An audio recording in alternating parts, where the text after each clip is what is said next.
राधा राधा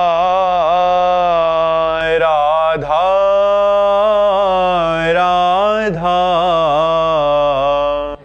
राधा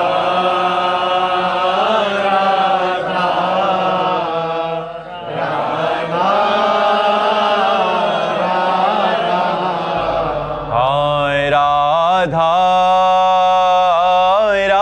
राधा राधा राधा राधा राधा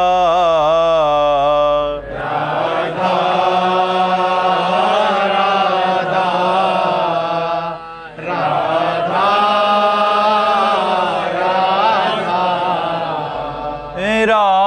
राधा राधा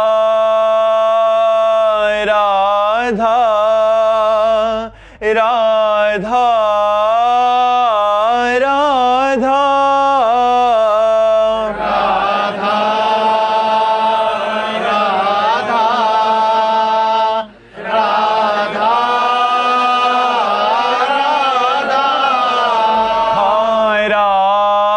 राधा राधा राधा राधा राधा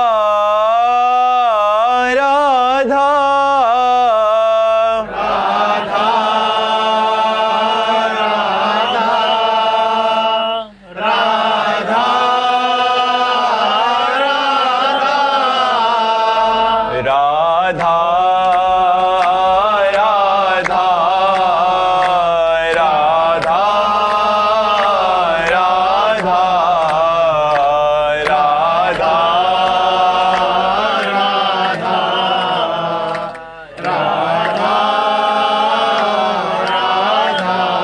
हाय राधा राधा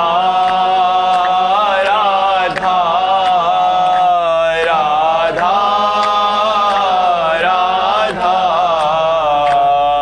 राधा राधा राधा श्री राधा वल्लभ लाल की, समस्त संत हरि भक्तन की, श्री वृंदावन धाम की, सद्गुरुदेव भगवान की। अमित जी पुणे से महाराज जी कह रहे हैं कि मैं आपके जैसी चेहरे की चमक चाहता हूं महाराज जी। अरे भैया, किडनी फेल वाले का चेहरा कभी देखा है? हमारी दोनों किडनी फेल है, लेकिन हम श्री जी से अपना चित्त जुड़ा हुआ पाते हैं गुरुदेव की कृपा से, इष्ट की कृपा से। इसलिए हम हर समय प्रसन्न रहते हैं, खूब खुश रहते हैं, इतना खुश रहते हैं कि हम तुम्हें बता नहीं सकते। खुशी की उबाल आती है, आनंद की उबाल आती है, ऐसा लगता है चिल्ला चिल्ला के रोऊं, इतना आनंद बढ़ता है, इतनी खुशी बढ़ती है गुरुदेव की कृपा से, चित्त श्री जी में जुड़ा होने के कारण। भैया दूध, रबड़ी, रसगुल्ला, मेवा, मिष्ठान, जूस ये तुम ले ही नहीं सकते। भगवत आश्रय का आप जो भी आप देख रहे हैं, भगवत आश्रय को देख रहे हैं भैया, ये भगवान का कृपा प्रसाद देख रहे हैं। न इसमें मेरी कोई योग्यता है, न मेरा कोई बल है, न शरीर में न बुद्धि में। दोनों को हमारे भगवान अर्जुन के रथ की तरह चला रहे हैं, उसी का आनंद सबको प्राप्त हो रहा है। ये कोई खाने पीने की चमक नहीं है। तो अगर तुमको कुछ ऐसा लग रहा हो चेहरे पे, तो हमारी लाडली जी का प्रताप है। ये कोई खाने पीने या कोई ऐसा नहीं है, ये लाडली जी का प्रताप है। भगवत प्रताप से क्या नहीं हो सकता। समझो, जो 20 बार कैलाश उठा लिया रावण, 20 बार कैलाश उठा लिया भगवान शंकर और पार्वती और गणों के सहित, उस रावण की सभा में ऐसे ऐसे बैठे थे नरांतक, देवांतक, जिनकी सामर्थ्य अपार थी। लेकिन अंगद जी ने भगवान के प्रताप का सुमिरन करके जब पैर रोप दिया, तो सभा में किसी की ताकत नहीं कि हिला सके। राम प्रताप सुमिरपन रूपा। भगवत प्रताप में सामर्थ्य होती है। साधना और ये सब तो बहुत छोटी चीज है। जब भगवान के प्रताप का सुमिरन होता तब बल बढ़ता है। ये जो आप बल देख रहे हैं, जो आप बुद्धि देख रहे हैं, जो आप जो भी किंचन मात्र आपको लग रहा हो, ये सिर्फ लाडली जी का प्रताप है और कुछ नहीं है। लाडली जू से आप भी जुड़ो, आप भी ऐसे हो जाओगे। लाडली जू का प्रताप काम कर रहा है। प्रेमानंद, प्रेम श्री लाडली जू, सांद्रानंद घन प्रेम मूर्ति किशोरी, आनंद श्री लालजू, और उनकी हम शरण में है। तो प्रेमानंद लाडली लाल का प्रताप, लाडली लाल का प्रेम, लाडली लाल का आनंद, वही आप देख रहे हैं। और कोई ऐसी कोई जड़ी बूटी या ऐसा कुछ, कितनी परेशानियां, लेकिन हर समय प्रसन्न रहता हूं, खुश रहता हूं। ये श्री जी का प्रताप। उदय सरकार जी लंदन से। श्री हरिवंश। श्री हरिवंश महाराज जी। महाराज जी, आध्यात्मिक आनंद क्या है और ये कैसे प्राप्त होता है? एक गुलाब जामुन आपको पवाएं, कैसा लगता है? बहुत आनंद आता है। कितना? पता नहीं। बस यही उत्तर आपको देना था कि जब हम एक प्राकृतिक मीठा का अगर हम स्वाद लें और उसे बोला जाए कि आप बोलिए कैसा है, तो कहेंगे अच्छा है। नहीं, कितना अच्छा है? बहुत अच्छा है। नहीं, कैसा बहुत अच्छा है? तो आप कहेंगे खा के देख लीजिए। इसके आगे उत्तर नहीं है। एक प्राकृतिक वस्तु के आनंद का हमारी वाणी वर्णन नहीं कर सकती। तो अप्राकृतिक चिदानंद, भगवदानंद, ज्ञानानंद, प्रेमानंद, इसका वर्णन कैसे कर सकती है? अनिर्वचनीयम प्रेम स्वरूपम, जो प्रेम का आनंद है, भगवान का आनंद है, वो अनिर्वचनीय है। उसका वाणी के द्वारा वर्णन नहीं किया जा सकता, क्योंकि आब्रह्म स्तंभ पर्यंतम सर्वम मायामयम जगत, तिनके से लेकर ब्रह्मलोक तक मायामय जगत है। तो हम उदाहरण तो दे नहीं सकते कि भगवदानंद कैसा, बोले अमुक जैसा, क्योंकि जितनी रचना सब माया की है, प्रकृति की है, इससे अतीत भगवदानंद है। तो वो बिना साधना के, बिना भजन के अनुभव में नहीं आएगा। वो अनुभव गम में भजे जय संता, वो अनुभव में आने वाला विषय है, ना कि वाणी में कहने का विषय है। हाँ, इतना जरूर इशारे से कहा जा सकता है कि जितना भी सुख त्रिभुवन में है, उस आनंद के एक बूंद के सीकर से है। आनंद समुद्र के सीकर समझते हो किसे कहते हैं? जैसे ऐसे एक बूंद लिया, उसे ऐसे करे तो उसके जो कई विभाग हुए, एक विभाग को सीकर कहते हैं। उस आनंद सिंधु के एक बिंदु के सीकर से पूरे त्रिभुवन में सुख है। अब आप अनुमान लगा लीजिए वो आनंद कितना आनंदमय होगा। उसी आनंद के लिए अपने घर परिवार सारे सुखों का त्याग करके ऋषि मुनि निरंतर भजन करते हैं और उस आनंद का अनुभव करते हैं। वो आनंद अनुभवगम में है, वचन के द्वारा नहीं बताया जा सकता। उसको चला जाए तो वो आनंद का अनुभव होने लगता है। समझ पा रहे आप? शुभम कुमार जी लखनऊ से। प्रभु जी, मुझे भजन और नाम जप से अधिक संत महात्माओं की वाणी सुनना और उनका दर्शन करना अधिक सुखद लगता है। क्या इससे संत महात्माओं की वाणी का फल है नाम जप करना, भजन? अगर भजन नहीं तो क्या मतलब? वो वृक्ष किस काम का जिसका फल और रसास्वादन न मिले? खूब सत्संग सुन रहे हो लेकिन भजन नहीं कर रहे, इंद्रियों को भोगों से नहीं हटा रहे, गलत मार्ग से अच्छे मार्ग में नहीं चल रहे, तो उसका फल क्या हुआ? सत्संग का फल क्या हुआ? कुछ नहीं। सत्संग का फल है हम सत्संग के बाद सत्संग में ही रहें, जो हमने वाणी सुनी उसके अनुसार आचरण करें और भजन में रहें। सत्संग का फल है भजन में रहना। नहीं तो केवल बातें सुनने मात्र से थोड़ी हमारा कल्याण हो जाएगा, हमको तो चलना पड़ेगा ना। सत्संग क्या है? उस परमानंद के पाने की प्रक्रिया है। अगर उस प्रक्रिया को हमने अपने जीवन में नहीं उतारा तो केवल प्रक्रिया सुन लेने से या प्रक्रिया कह लेने से हमारा पेट भरने वाला नहीं। जैसे हमने कई बार कहा, मान लो एक अच्छा भोजन आप बनाने की प्रक्रिया सीख ली, हलवा बनाने की प्रक्रिया सीख ली, आप दूसरों को उपदेश करने लगे लेकिन कभी बना के नहीं खाया, तो उपदेश भी बेकार गया और सीखना भी बेकार गया, क्यों? कभी बना के नहीं पाया ना। तो ऐसे संतों के उपदेश हमने सुने और हम चल करके भजन में नहीं डूबे, तो हमारा मतलब क्या रहा सत्संग का? सत्संग का फल है हमारा मन भजन में लगने लगे, गंदे आचरणों से हट जाए, भगवान प्राण प्यारे लगने लगे, सत्य मार्ग में हम उत्साह पूर्वक चलने लगे, असत मार्ग का त्याग हो जाए, इसी जन्म में भगवत प्राप्ति हो जाए। ये सत्संग का लाभ है। ये हम केवल सत्संग सुन रहे हैं बस और मनमानी आचरण कर रहे हैं, फायदा क्या हुआ? हम वाणी सुनते हैं आपकी, मलुक पीठाधीश्वर गुरु जी महाराज की, सभी की सुनते हैं, आचरण भी करते हैं। कोई ऐसा कार्य नहीं करते हैं जिससे वो भगवत प्रिय भी लगते हैं, भजन भी करते हैं, किंतु आपकी वाणी सुनने से अधिक सुख प्राप्त होता है। भजन मतलब नाम जप से मिलता है। महाराज जी, भजन से क्या, नाम जब से मन जल्दी जलन होती है उससे तो आप अभी और चलिए, जब चलोगे ना तो इसका फल है नाम में सुख मिलना, इतना सुख मिलना कि डूब जाना, फिर और कुछ अच्छा ना लगना। इसका फल है भजन में सुख मिलना। संत संग का फल है भजन, नाम प्राण प्रिय लगे, मतलब इतना नाम प्राण प्रिय लगने लगे कि राम नाम से बढ़कर राम जी भी प्यारे न लगे। गोस्वामी तुलसीदास जी ने लिखा, भगवान का नाम इतना प्रिय लगे कि भगवान दूसरे नंबर में, पहले नंबर में भगवान नाम। ये संत संग का फल है, ये महापुरुषों के संग का फल है। तो हमारे हृदय में भगवान का नाम विराजमान हो जाए, भजन से प्रीति हो जाए, इस पर लगो। मन जो है सुन रहा है, आनंदित हो रहा है, उस आनंद का फल है भगवान में प्रीति हो जाना, भगवान के नाम के भजन में प्रीति हो जाना। क्योंकि संतों की वाणी में जो पावर आया वो भजन से ही तो आया है।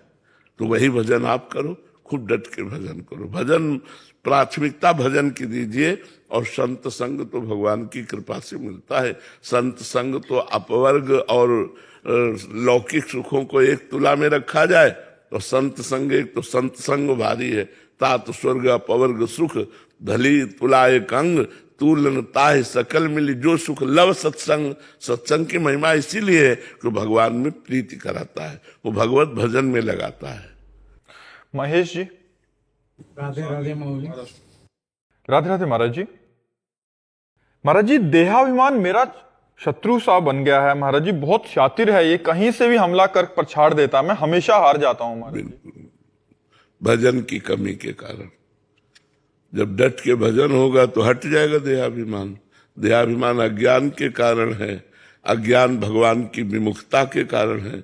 भगवान के सन्मुख होते ही ज्ञान का प्रकाश हो जाता है। जितने भक्त हैं सब परम ज्ञानी हैं, वो इसीलिए है क्योंकि भगवान के सन्मुख हो गए हैं, भगवान की चरण शरण का आश्रय लेकर निरंतर भजन करते हैं। जिसका भजन निरंतर होता है, देहाभिमान अपने आप गलित हो जाता है, अवसर नहीं मिलता देहाभिमान के लिए। तो जो नाम प्रिय हो, खूब नाम जप करो और संतों की सेवा करो, समाज की सेवा करो और सब कृष्णार्पणम मस्तु कर दो, तो अपने आप अभिमान नष्ट होना प्रारंभ हो जाएगा। नताशा जी। राधे राधे राधे महाराज जी। महाराज जी, क्या प्रत्येक जीव की मृत्यु का समय और स्थान पहले से तय होता है या फिर प्रभु की प्रेरणा से किया गया हमारा पुरुषार्थ, जैसे अस्पताल बदलना, उत्तम उपचार कराना, इन सब की भूमिका कहां तक और विधि का विधान कहां? इसमें प्रारब्ध का प्रधानता है और प्रारब्ध सुख और दुख को देने वाला है। प्रारब्ध हमें सुख का विधान रचता है और दुख का विधान रचता है, लेकिन हम नवीन कर्म भी कर सकते हैं। अब जैसे हम डॉक्टरी बहुत बढ़िया पढ़े, अस्पताल भी खोला, लेकिन असफल है, प्रारब्ध। और वो इतना ग्रेजुएट भी नहीं है, लेकिन वो बहुत सफल डॉक्टर हो गया, प्रारब्ध। इसमें प्रारब्ध काम करता है, ईश्वर नहीं, प्रारब्ध। ईश्वर काम करता है तुम्हारे जीवन में, संत का समागम हो गया, तुम भगवत धाम आ गए, तुम तीर्थों का अवगाहन करने लगे, शास्त्रों का स्वाध्याय करने लगे, धर्म से चलने लगे, भगवान नाम जप करने लगे। परोपकार ये ईश्वर की प्रेरणा से होता है। जो संकल्प करके होता है वो नवीन कर्म होता है, जो अपने आप सुख दुख आता है वो प्रारब्ध से होता है, जो मांगलिक होता है भगवत कृपा से होता है। तो इसलिए हमें चाहिए कि हमारे ऊपर भगवत कृपा ऐसा अनुभव करें और खूब नाम जप करें, और जो कर्तव्य कर्म है उसमें पाप ना होने पावे, यही भगवान की पूजा है। महाराज जी, जैसे आपके श्रीमुख से सुना था, माता जी, श्री की माता जी का देहांत हुआ था, उनके ऊपर रजवानी का लेप, कानों के पास राधा नाम हमने लगा दिया था आप श्री जी की कृपा से। तो आगे की यात्रा जैसे वो बेहोश हैं पर राधा नाम गूंज रहा है और उनके शरीर में वृंदावन की रज लगी, तो रज और राधा नाम के प्रभाव से उनकी उन्नति होगी, उनकी सदगति होगी इसमें। और शरीर छूटने के बाद कोई महत्व नहीं है। हंस उड़ गया, आप पिंजड़े की पूजा करो चाहे पिंजड़े को फेंक दो, क्या फर्क पड़ता है उसमें। हाँ, अंतिम समय कुछ ऐसा संयोग बन जाए कि हमारे शरीर छूटने का है, भगवान का नाम कीर्तन, गीता भागवत के शब्द कानों में पड़ जाए, चरणामृत पिला दिया जाए, भगवान की धामों की रज लगा दी जाए, तो उसका मंगल हो जाएगा, उसका मंगल हो जाएगा। अनुपम अग्रवाल जी। हाँ। राधे राधे महाराज जी। गुरुजी, कर्तव्य और परिवार में किसको प्राथमिकता दूं? कर्तव्य, इसी में परिवार आ जाएगा। जैसे पत्नी की कामनाओं का पूर्ण रूप से भार आपके ऊपर है, उसकी कामनाओं को पूर्ण करना आपका कर्तव्य है। माता पिता की सेवा करना आपका कर्तव्य है। पुत्र को पढ़ाना लिखाना, सत्मार्ग में लगाना, अच्छा बनाना, यह आपका कर्तव्य है। नौकरी व्यापार के द्वारा धन कमाकर परिवार का पोषण करना, यह आपका कर्तव्य है। कर्तव्य की प्रधानता रखने से सब कुछ ठीक हो जाएगा। बट कभी कभी दूर, घर से दूर रहने पे कोई परेशानी नहीं, कोई परेशानी, क्योंकि आप अपने कर्तव्य का पालन कर रहे हैं ना, उससे अर्थोपार्जन करके आप अपने परिवार का पोषण कर रहे हैं ना, तो शरीर दूर रहे तो उससे कोई बात नहीं है। क्योंकि अपने कर्तव्य पालन के लिए विदेश भी जाना पड़ सकता है। भाई बहुत से ऐसे लोग हैं जो देश विदेश में व्यापार नौकरी करते हैं, तो कई कई महीने नहीं आना हो सकता। अपने देश में ये मान लो आर्मी में लगे हैं तो साल साल भर छुट्टी नहीं मिली, वर्ष वर्ष भर छुट्टी नहीं, तो अपने कर्तव्य के पालन में डटे हुए हैं, तो परिवार का भी पोषण हो रहा है और राष्ट्र सेवा भी हो रही। कर्तव्य प्रधान रखना चाहिए, कर्तव्य की प्रधानता से सब ठीक हो जाता है। अगर हम परिवार से मोह करेंगे तो अपने कर्तव्य का पालन नहीं कर पाएंगे। समझ पा रहे हैं? विमला जी हैदराबाद से। महाराज जी, कबीरदास जी महाराज जी कहते हैं कि मरने से सब जग डरा, मेरो मन आनंद, कब मरी हो कब भेटी हो पूर्ण परमानंद। महाराज जी, मुझे तो बहुत डर लगता है मरने से। महाराज जी, वो आनंद मरने में और कैसे होता है महाराज जी, क्या उसका भाव? जब प्रभु से प्यार हो जाता है और प्यारे के मिलने में जो बाधा होती है, उस बाधा के हटने में आनंद होता है ना। हमें जिससे प्यार हो गया और उस प्यारे से मिलने में जो बाधा है, अगर वो बाधा हट जाए तो आनंद होता है ना। तो हमारे प्रभु के मिलन में शरीर बाधा है। चाहे जीते जी शरीर राग मर जाए या शरीर छूट जाए, शरीर छूटा और अपने प्रीतम से मिले, ये आनंद का वर्धन है। अब जिसको शरीर ही प्रीतम लग रहा है वो मरने से तो डरेगा ही, क्योंकि आपको शरीर से इंद्रियों से प्यार है, इंद्रियों के भोगों से प्यार है, तो आपको मरने से डर लग रहा है। नहीं तो मेरो मन आनंद, कब मरी हो कब भेटी हो पूर्ण परमानंद, कब शरीर छूटे। ये बात तभी समझ में आएगी जब प्रभु से प्यार हो जाएगा। कभी नाशवान शरीर छूटे, मैं अपने अविनाशी प्यारे से मिलूं, कब ऐसा होगा? वो कब दिन आएगा जब प्रिया जी और लालजू गलबैया दिए हमसे मिलेंगे और हम उनके चरणों में पड़े होंगे, ये शरीर छूटे और ये सौभाग्य मुझे मिले, तो मेरो मन आनंद। अब शरीर में प्रियता है, परिवार में प्यार है, घर मकान रुपया पैसा प्यारा लग रहा है, तो मरने से तो डर लगेगा ही। मरने से डर उसे नहीं लगता जिसे अविनाशी परमात्मा से प्यार हो जाता है। देखो, प्रेम में एक सामर्थ्य है जो मृत्यु पर विजय दिला सकती, दूसरी नहीं। हमारे राष्ट्र प्रेमी ऐसे हुए, देश प्रेमी ऐसे हुए, वंदे मातरम बोलकर फांसी का फंदा गले में डाल दिए स्वयं अपने हाथों से। हमारे देश के लिए दीवालों में चुन दिए गए, गर्दनें उतार दी गई, लेकिन कदम पीछे नहीं हटाया। जहां प्रेम है, चाहे वो राष्ट्र प्रेम हो या भगवत प्रेम हो, वो मृत्यु को कुछ नहीं गिनता। जो प्रेमी नहीं है वो तो डरेगा ही, शरीर प्रेमी तो डरेगा ही। ना तो राष्ट्र प्रेमी डरता है, न भगवत प्रेमी डरता है। प्रेम हो जाए तो प्रेम में इतनी सामर्थ्य है कि वो गर्दन कटाने में भी कदम पीछे नहीं रखता। देखो ना, गुरु गोविंद सिंह जी के दोनों पुत्रों को दीवाल में चुन दिया गया। क्या क्या कष्ट महापुरुषों ने मुस्कुराते हुए सहा। श्री गुरु अर्जुन देव जी को जब तप्त तवे पर बैठाल कर तप्त बालू ऊपर से डाली जाती थी तो वो कह रहे थे तेरा किया मीठा लगे। भला ऐसा मीठा, तेरा किया मीठा लगे। मृत्यु जनित सुख भी अच्छा लग रहा है क्योंकि प्रेम है परमात्मा से और ये देन है परमात्मा की, इसलिए अच्छा लग रहा है। तो मृत्यु उसके लिए मृत्यु है जो भगवान से विमुख है, जिसको शरीर प्रिय लगता है, जिसे न राष्ट्र प्रिय है न भगवान प्रिय है, वही मृत्यु से डरता है। न राष्ट्र प्रेमी डरता है न भगवत प्रेमी डरता है। ये हमारे आर्मी के जवान हथेली पर प्राण लिए हुए तिरंगे पर बलिदान करने के लिए हर समय तैयार रहते हैं, जैसे कोई पुष्पांजलि में लिए हुए अपने आराध्य देव के लिए। ये कब डरते हैं? जहां गोलियों की बौछार होती है वहां अपनी छाती लगा देते हैं। ये कब डरते हैं मृत्यु से? कहां डरे मृत्यु से? तो जो राष्ट्र प्रेमी है या भगवत प्रेमी है वो मृत्यु से नहीं डरता। जो शरीर प्रेमी है, जो भोग प्रेमी है, जो घर मकान धन प्रेमी है, उसी को डर लगता है मृत्यु से।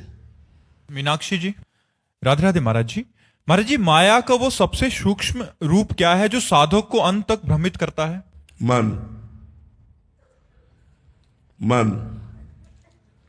मन ही माया है और मन ही भगवान है। जब तक मन में कामना है तब तक माया है और निष्काम मन ही भगवान है। इंद्रियाणाम मनस्यास्मि।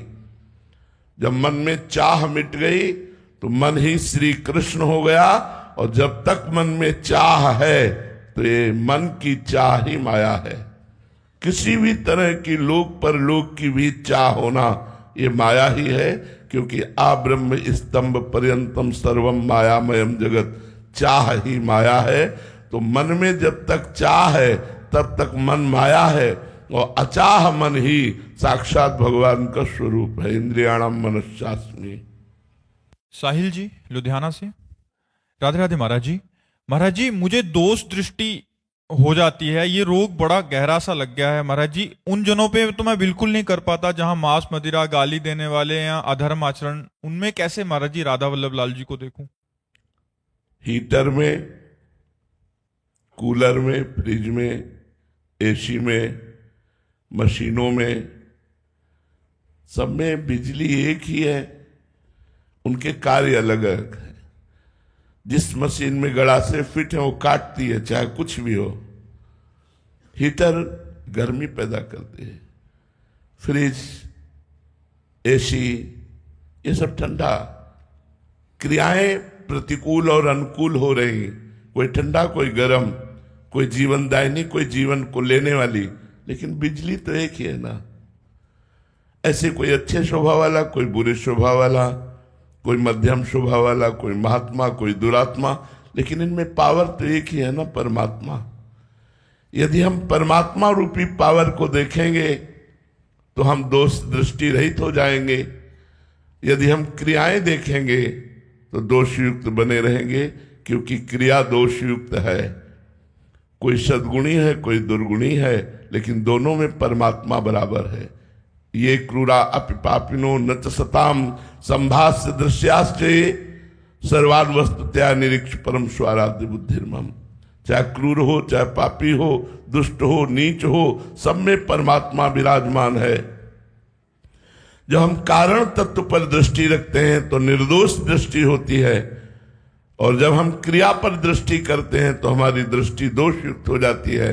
इसलिए विवेकी वही है जो क्रिया पर नहीं कारण तत्व पर दृष्टि रखे, तो निर्दोष दृष्टि रहेगी, क्योंकि सबका कारण ब्रह्म है, परमात्मा है, हरिवंश है। कारण पर दृष्टि रखने वाला ही विवेकी है और क्रियाओं पर दृष्टि रखने वाला अविवेकी अज्ञानी है। इसलिए सब में भगवान का दर्शन करते हुए प्रणाम करो, दोष दृष्टि मत करो। समृद्धि जी सोलन हिमाचल से। राधे राधे महाराज जी। महाराज जी, समर्पण और कर्म का सही अर्थ क्या है?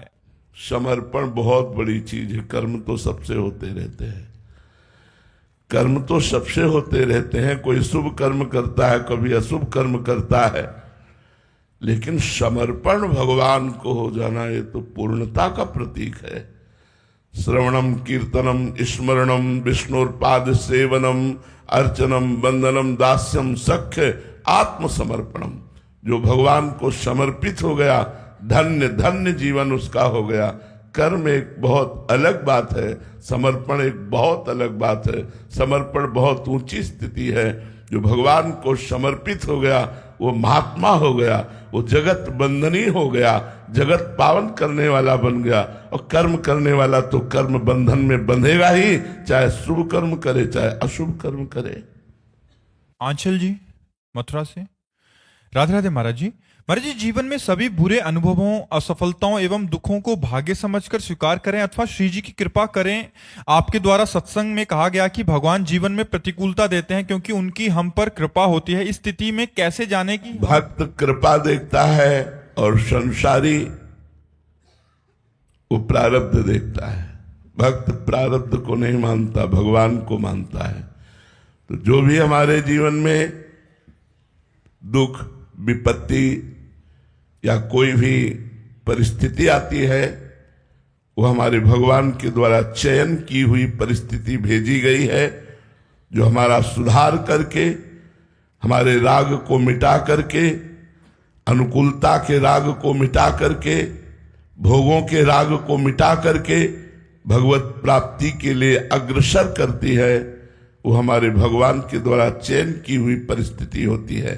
ये भक्त चिंतन करता है, लेकिन संसारी को मानना चाहिए ये मेरा प्रारब्ध है, जो शुभ अशुभ परिणाम में सुख दुख संपत्ति विपत्ति दे रहा है।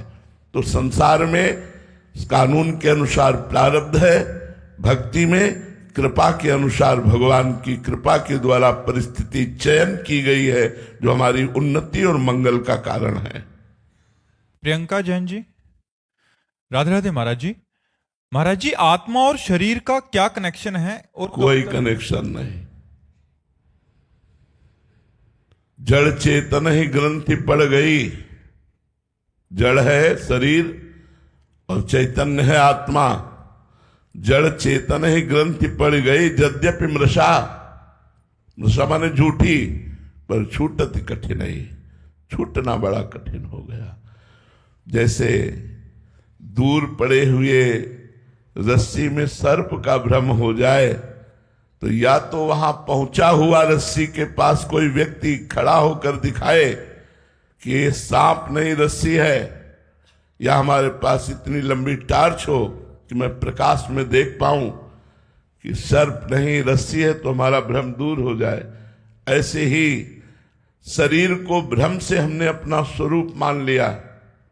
अब या तो पहुंचा हुआ ज्ञानी हमको इस बात का अनुभव करावे अपनी कृपा से, या हमारे अंदर खुद ज्ञान का प्रकाश ऐसा हो जाए कि मैं देख पाऊं कि जड़ चेतन में कोई ग्रंथि नहीं है, ये केवल भ्रम है।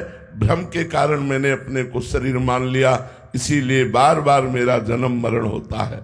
मुझ अविनाशी का, मुझ अजन्मा का जन्म होता है, बार बार कर्मों से प्रेरित होकर। क्योंकि शरीर राग के कारण कर्म होते हैं, शरीर राग के कारण हमारी दुर्गति होती है।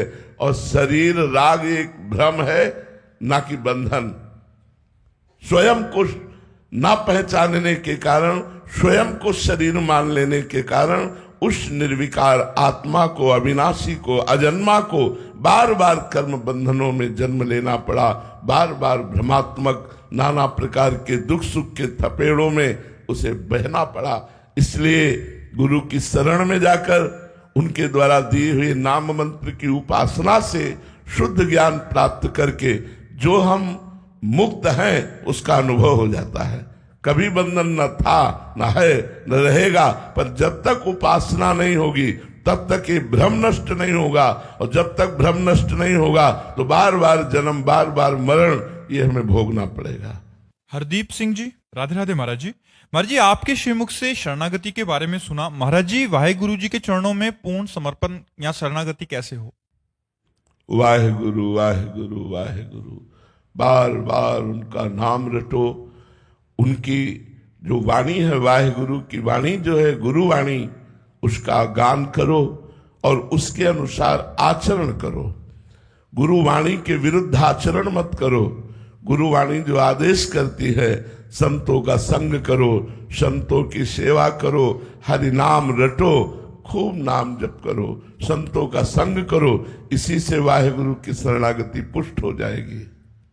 देवयानी जी, मुंबई से, राधे राधे महाराज जी। महाराज जी, गुरु की आज्ञा अक्षरशः पालन करने में त्रुटि हो जाती है बार बार, परंतु हृदय में अगर गुरुदेव और रसिकों के प्रति गहरी आसक्ति हो तो क्या गुरु आज्ञा पालन वो करवा देंगे उनकी कृपा से?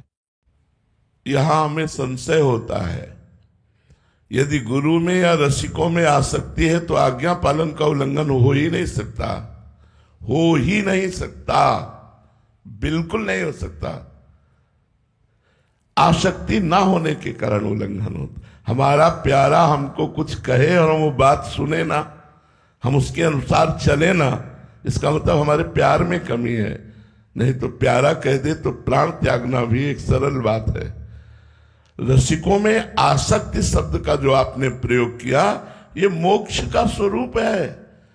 भगवत प्रेमी महात्मा में आसक्ति हो जाए, उनके वचनों के पालन करने में आसक्ति हो जाए तो मोक्ष है, प्रेम है, यही भगवत प्राप्ति है। यही अगर रसिकों में आसक्ति, बात अलग, आसक्ति जैसे किसी कामी पुरुष की कामिनी स्त्री में आसक्ति होती है, जैसे लोभी पुरुष के धन में आसक्ति होती है, ऐसी आसक्ति यदि रसिकों में हो जाए तो मोक्ष का खुला हुआ द्वार है। कामी नारी प्यारी जिमी, लोभी जिम प्रिय दाम। इस कोटि का प्यार गुरु में हो जाए, रसिकों में हो जाए या भगवान में हो जाए, अपने आप इतनी सामर्थ्य आ जाती है कि हम उनकी आज्ञा का पालन करने में समर्थ होते हैं। उनकी आज्ञा का अक्षरशः पालन ना होने का कारण है शरीर राग, शरीर आसक्ति, भोगों की आसक्ति। गुरु आसक्ति, रसिकों की आसक्ति अभी नहीं हुई, जिस दिन हो जाएगी तो भोगों की आसक्ति और शरीर आसक्ति नष्ट हो जाएगी। और जब ये आसक्ति नष्ट हो गई तो आज्ञा पालन में कुछ भी दुर्लभ नहीं। कोई भी आज्ञा दे दे वो सब समर्पित है। प्रमोद कुमार जी, उत्तराखंड से, राधे राधे महाराज जी, आपके चरणों में दंडवत प्रणाम। महाराज जी, क्या आध्यात्मिक उन्नति के लिए घर छोड़ना जरूरी है? कब किसने कहा कहा? ऐसा कब किसने कहा कहा? किसी ने कहा क्या कि घर छोड़ना ही आध्यात्मिक उन्नति है? कहां भाग के जाओगे जहां आध्यात्मिक उन्नति है? कौन सी गुफा में बैठोगे जाके? किसी न किसी आश्रम का ही आश्रय लोगे, पेट तो भरोगे ही, कपड़ा तो पहनोगे ही, छत के नीचे तो रहोगे ही, तो क्या फायदा घर छोड़ना? अरे भैया, राग छोड़ा जाता है, घर नहीं छोड़ा जाता। राग छोड़ने की जरूरत है, उद्देश्य पक्का करो, घर में रहो। अगर आप गृहस्थ में रहते हुए यही बात कर ले तो कहीं भागने की जरूरत नहीं। कहां भाग के जाओगे? कहां नहीं माया है? गो गोचर जहां लग मन जाई, सो सब माया जानो भाई। कहां भाग के जाओगे? हिमालय में माया नहीं है क्या? इसलिए मेरी बात मानो, भगवान की प्राप्ति के लिए घर छोड़ना आवश्यक नहीं है, गंदी बातें छोड़ना आवश्यक है, गंदे आचरण छोड़ना आवश्यक है, गंदा भोजन छोड़ना आवश्यक है।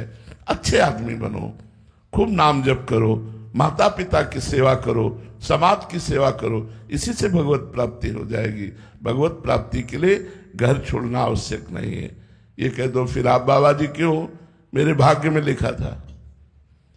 मेरे भाग्य में दो मार्ग हैं, प्रवृत्ति मार्ग, निवृत्ति मार्ग। तो ये सब निवृत्ति मार्ग के भाग्य वाले हैं। पहुंचना दोनों को एक ही है, एक ही जगह पहुंचना है। अगर आप ठीक से चलोगे तो जो हमें भगवान मिलेंगे वही आपको मिलेंगे। हाँ, आप अपना कल्याण कर लो, ये कठिन बात है, लेकिन साधु यदि सही ढंग से भजन कर लिया तो लाखों का कल्याण कर देगा, लोक के लोक का कल्याण कर देगा। ये अंतर है निवृत्ति और प्रवृत्ति मार्ग में। आप भजन करके अपना कल्याण कर लो, ये बड़ी बात है। लेकिन अगर संत भजन ठीक से कर गया तो सा लोकांतारयति, वो स्वयं तर जाता है, स्वयं तर जाता है और लोक के लोक को तार देता है। इतनी सामर्थ्य उसमें आ जाती है। इसलिए गृहस्थ धर्म में रहकर परोपकार करते हुए, माता पिता की सेवा करते हुए, धर्म से धन कमाते हुए, परिवार का पोषण करते हुए, नाम जप करते हुए व्यतीत किया जाए तो जो एक सन्यासी को गति होगी वही एक तुम्हारी गति होगी। इसमें कोई अंतर नहीं है। हाँ, अब जिसका मन संसार में लगता ही नहीं है, भोगों में प्रियता नहीं है, उसके लिए भगवान ने निवृत्ति मार्ग बना दिया है। निवृत्ति मार्ग से चलो। और जिसका भोगों में आकर्षण हो, संसार प्रिय लग रहा हो, उसे गृहस्थ मार्ग स्वीकार करना चाहिए और गृहस्थ मार्ग से भगवान की आराधना करनी चाहिए। समझ पाए किसका प्रश्न था? आप समझ पाए जी? महाराज जी, आप पूछ रहे हैं आगे कि आप अपने माता पिताजी से घर छोड़ने के बाद दोबारा मिले महाराज जी कभी? पिताजी तो सन्यासी हो गए थे तो वो तो मिले हैं, माता से कभी नहीं मिला। क्योंकि घर छोड़ने के बाद कभी हम जन्मभूमि नहीं गए, आज तक जन्मभूमि नहीं गए। जिस दिन से घर से निकले आज तक जन्मभूमि नहीं गए। पिताजी सन्यासी हो गए थे इसलिए आकर के वृंदावन में मिले थे, माताजी कभी नहीं मिली। और उनका शरीर हमारे निकलने के कुछ ही वर्ष बाद पूरा हो गया था। वो मात का ममत्व होता है ना, तो उस ममत्व में भी वो ज्ञानी थी। अम्मा कहा जाता है गांव में। तो हमने कहा कि अम्मा आप हमारे मार्ग में कभी बाधा मत बनना। तो उनका आखिरी दर्शन जब मिलने आई थी, उनका आखिरी दर्शन, न कभी तुम हमारे पास आना न मैं तुम्हारे पास जाऊंगी, अपने मार्ग में पुष्ट होकर चलो। बहुत ऋषि कुल में जन्म हुआ तो वो पूरा वातावरण भागवतिक था, इसलिए हमें बड़ा सहयोग मिला, परिवार का भी बड़ा सहयोग मिला। कोई हमें विशेष हठ नहीं किया, कोई हमको सत्मार्ग से विचलित करने की प्रेरणा नहीं दी और हमको आशीर्वाद ही दिए कि आप जिस मार्ग में चल रहे हो सफल हो, भगवान का तुम्हें साक्षात्कार हो। ऐसा हमारे माता पिता का आशीर्वाद रहा। सत्यम शर्मा जी वाराणसी से। राधे राधे महाराज जी। महाराज जी, भक्ति का सबसे सरल एवं शुद्ध मार्ग कौन सा है? नाम, राधा राधा राधा राधा राधा, इसी से सब पूर्ण हो जाएगा। यज्ञापा सकृदेव गोकुल पते राकर्ष कस्तक्षणा जत्र प्रेम बताम समस्त पुरुषार्थ पूरे तुच्छता। जो राधा राधा राधा जपता है तो गोकुलपति भगवान आकर्षित होकर उसके हृदय में प्रकाशित हो जाते हैं। जो राधा राधा जपता है तो धर्म अर्थ काम मोक्ष की बात क्या, उसे पंचम पुरुषार्थ प्रेम की प्राप्ति हो जाती है। राधा राधा राधा सबसे सरल और ठीक निशाने पर, लक्ष्य पर हमारा गोल प्राप्ति हो जाए, लक्ष्य प्राप्ति हो जाए, हमारा निशाना लक्ष्य पर लगे, वो भाव अंदर पैदा हो जाएगा। राधा राधा राधा।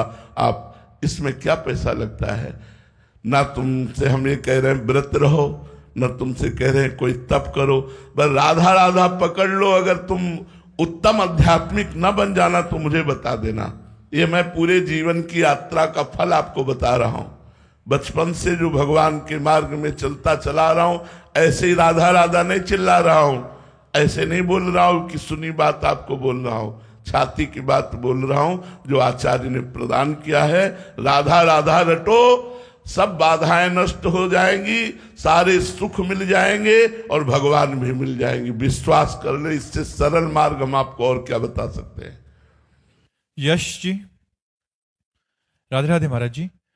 महाराज जी, मेरी आज ही शादी हुई है और मैं अपनी पत्नी के साथ आया हूं। मेरा प्रश्न है कि एक दंपति को ऐसा क्या करना चाहिए जिससे पूरे जीवन भर श्री जी का और भगवान का भी मिलन हो जाए और संसारिक। शास्त्र की आज्ञा के अनुसार पति को अपनी पत्नी के प्रति प्राण बुद्धि रखनी चाहिए। जैसे हम अपने प्राणों को कितना संभाल के रखते हैं, हमारे प्राणों को भूख लगती है, प्यास लगती है, हम तत्क्षण व्यवस्था करते हैं, ऐसे अपनी पत्नी की कामना पूर्ति के लिए मुझे तत्पर रहना चाहिए। पत्नी को हर स्थिति में अपने अनुकूल बनाने की चेष्टा करनी चाहिए और पत्नी को चाहिए अपने पति को ईश्वर के समान समझे। पति परमेश्वर माना गया है हमारे सनातन धर्म में। यदि अपने पति को हम भगवत भाव से उनकी सेवा में बनी रहेंगी तो दोनों का दाम्पत्य जीवन उत्तम भाव से चलेगा। और यदि हम कहीं भी धर्म विरुद्ध आचरण करेंगे तो थोड़े दिनों में हमारे दाम्पत्य प्रेम में अंतर आ जाएगा। अब चाहिए, ये हमारी सबसे प्रार्थना है, आप अपने ऊपर केवल मत ले लीजिएगा। आज के बच्चे और बच्चियों में बॉयफ्रेंड और गर्लफ्रेंड का भयानक रोग चल पड़ा है। इन्हीं दोषों के कारण बहुत से दंपत्ति बिखर गए। हम मनाते हैं आपका जीवन मंगलमय हो, ये जीवन यात्रा मंगलमय हो, दोनों खूब प्रेम करो और नाम जप करो, और गंदी बातें जो मन में हमारे दूसरों की तरफ आकर्षित करती हैं उनको दबाओ और दबाकर भगवान के मार्ग में चलो। महाराज जी, प्रसंग चल रहा है तो एक प्रश्नकर्ता ने, प्रसंग ऐसा ही महाराज जी कि कह रहे हैं कि नौकरी में स्वतंत्रता मिली, फिर बहुत से गलत आचरण, व्यभिचार, मदिरा, स्मोक आदि का हुआ, बट अभी जो गलती हो गई है 2024 में पहली बार आपका सत्संग सुना तो मतलब लगा कि मैंने बहुत गलत कर दिया और अभी सुधरूंगी और नाम जप करना शुरू किया। तो महाराज जी अभी क्या है, जब भी नाम जप करते हैं, ध्यान करते हैं तो पुरानी गलतियां बहुत आती हैं और पति से प्रकट में क्षमा मांगने की हिम्मत नहीं रह गई है। अभी मैं सुधरना चाहती हूँ, ऐसे में मेरी मुक्ति कैसे? बिल्कुल बिल्कुल आपके लिए चांस है, बिल्कुल चांस है। आप पति से प्रार्थना मत कीजिए, परम पति से प्रार्थना कीजिए भगवान से कि हे भगवान, आप सर्वसाक्षी हो, आप सब जानते हो मेरे से गलती हो गई, अब लो नशानी अब ना न सही हो। आज तक गलती किया, आपके सामने वादा करती हूँ कि आज के बाद कभी गलती नहीं होगी। और नाम जब कीजिए तो यह नाम संकीर्तनम यस्य सर्व पाप प्रणाशनम, जिनका नाम संपूर्ण पापों का नाश कर देता है, विश्वास रखो। पर अबलो नसानी अब ना न सही हो, आज तक गलती हुई, आगे गलती नहीं होगी। यदि ऐसा नियम लेकर के और नाम जप करोगे तो आपका पति प्रेम सुरक्षित रहेगा, आपकी सदगति भी हो जाएगी। पर अब अगर दोबारा गलती हुई तो ब्याज सहित आपको पीछे का सारा दंड भोगना पड़ेगा। वृंदावन में बैठे हो, नियम ले लेना चाहिए कि आज के बाद कभी मैं ये कर्म नहीं करूंगा जो मेरे सामने आते हैं कि गलत है, वो मैं कभी नहीं करूंगा। जो हृदय से आता है गलत है, जो धर्म की बातें सुनने में लगता है गलत है, वो मैं कभी नहीं करूंगी जो अभी तक हो गया। तो भगवान बड़े कृपालु हैं, वो कहते हैं अहम त्वाम सर्व पापेभ्यो मोक्षयिष्यामि मा शुचा, मैं तुम्हें समस्त पापों से मुक्त करके परम पवित्र कर दूंगा। नाम जप करो और नियम ले लो कि दोबारा गलती नहीं होनी चाहिए। महाराज जी ये दोष बहुतों में, क्योंकि प्रश्न बहुत ऐसे आते रहते हैं, तो महाराज जी क्योंकि अभी आपका सत्संग सुनना शुरू हुआ तो लगा कि ये गलतियां हैं, इनको सुधारना चाहिए। एक तो वो हैं जो सुधरना चाहते हैं और प्रेम सुरक्षित हाँ, रहे, जैसे बिल्कुल आपने बोला। बिल्कुल, हम सब जीव हैं, हमसे गलती होना स्वाभाविक है, क्योंकि प्रचंड माया बड़े बड़े ऋषि मुनियों को आकर्षित कर लेती। शिव विरंचिका मोह को है बपुरान। तो हम लोग तो जीव कोटि के हैं, ईश्वर कोटि के महापुरुषों को माया मोहित कर लेती है। तो माया से मोहित होकर जो हमसे गलतियां हुई, अब भगवान के नाम के प्रकाश में आने पर मुझे पता चला कि मेरे से बहुत गलतियां हो गई, तो अब वो गलती नहीं होने देंगे। महाराज जी एक इसमें और है कि जैसे किसी को गलती पता लग गई उसकी, बट अभी वो सुधरना चाहता है महाराज जी, बट क्या है छोटी छोटी बात में फिर वही ताने पड़ते हैं। ऐसे बहुत सारे प्रश्न आते हैं, मैं इसलिए आपके आगे रख रहा हूं। वैसे हम आपको बताएं, जिनका व्यसन है गलती करना, उनकी तो बात अलग है, वो तो नीच पुरुष हैं।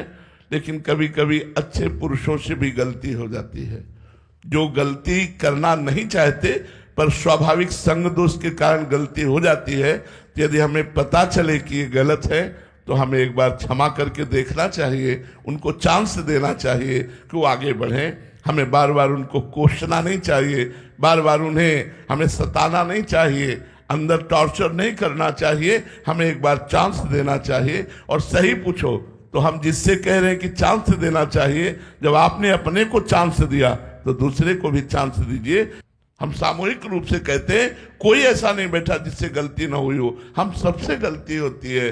लेकिन गलती, हम अपनी गलती को तो क्षमा कर देते हैं, दूसरे की गलती को क्षमा नहीं करते। तो जैसे हमने अपने आप को क्षमा किया, ऐसे हम दूसरों को क्षमा करें और आगे बढ़ने का चांस दें। और जिनका व्यसन ही है गलती करना, उन पापी पुरुषों की तो भगवान ही कभी निस्तार का मार्ग बताए जिससे वो निस्तार हो। लेकिन कुछ ऐसे होते हैं जो पाप नहीं करना चाहते पर संग दोष से गलती हो जाती है, हमें लगता है उनको चांस देना चाहिए, आगे बढ़ने का, निर्मल मार्ग में चलने का अवसर देना चाहिए। उन्हें बार बार टॉर्चर करके वहीं नहीं गिरा देना चाहिए, वहीं हताश या निराश नहीं कर देना चाहिए। श्री राधा वल्लभ लाल की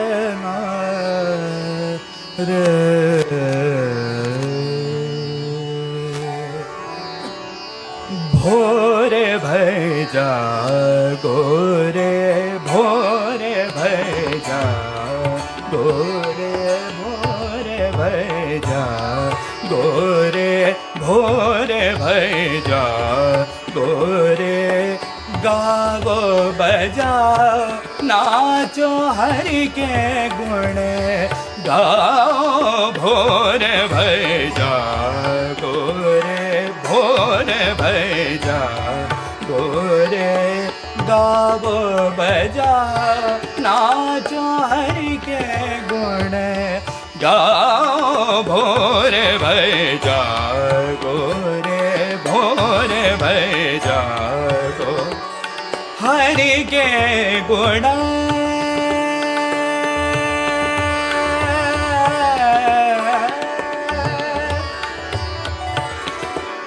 हरि के गुण गाने से हरि के गुण गाने से हरि के गुण गाने से पदार्थ चार धर्म अर्थ काम मोक्ष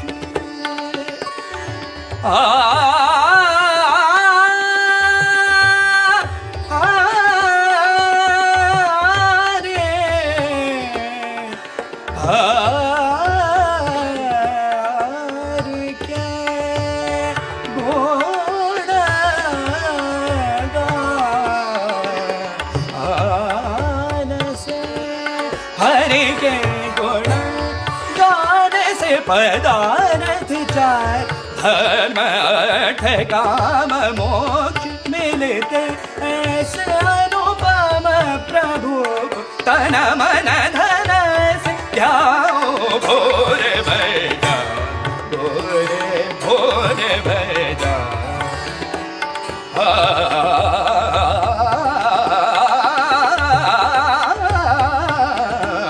भोरे भैया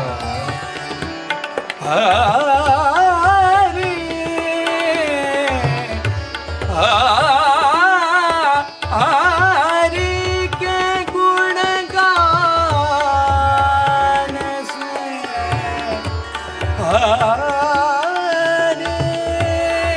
के गुण गान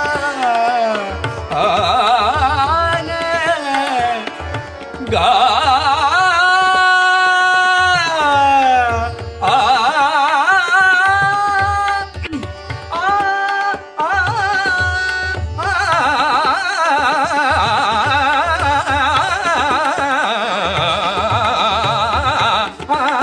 हरि के गुण गाने से पदार्थ जाए धर्म अर्थ काम मोक्ष मिलते ऐसे अनुपम प्रभु तन मन धन से जाओ भोरे भैया भोरे भोरे भैया भोरे भैया भोरे भैया बहुत